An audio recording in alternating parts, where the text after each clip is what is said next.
വർക്കൊക്കെ അല്ലേ, നമുക്കൊന്ന് നടക്കാൻ പോയിട്ട് വന്നാലോ? നാളെ സൺഡേ ആണ്. പിന്നെ എനിക്ക് ഇന്നായിരുന്നു എൻ്റെ അപ്പാർട്ട്മെന്റ് ക്ലീൻ ചെയ്യേണ്ട ദിവസം. പിന്നെ കുക്കിംഗ് ഒക്കെ കഴിഞ്ഞു. അപ്പൊ ഒന്ന് റിഫ്രഷ് ആകാൻ വേണ്ടി ഒന്ന് നടക്കാൻ പോകാന്ന് വിചാരിച്ചു. ഇങ്ങനെ ഇപ്പൊ സമയം നോക്കി 9 മണി കഴിഞ്ഞു കേട്ടോ. പക്ഷെ നമ്മുടെ അടുത്ത് ഒരു സന്ധ്യാസമയത്തിന്റെ ഒരു ഫീലൊക്കെ ഇല്ലേ? നമുക്ക് നടക്കാൻ പോയിട്ട് വരാം കേട്ടോ. അപ്പൊ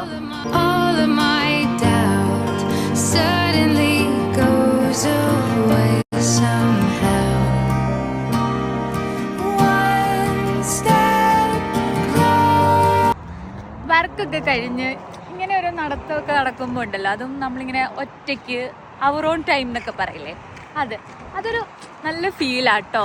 എന്തെങ്കിലുമൊക്കെ ചിന്തിക്കാനും നമുക്ക് എന്തെങ്കിലുമൊക്കെ പ്ലാൻ ചെയ്യാനും ഒക്കെ ഈ ഒരു ടൈം ഇങ്ങനെ എന്താ ഭയങ്കര യൂസ്ഫുള്ളാണ്.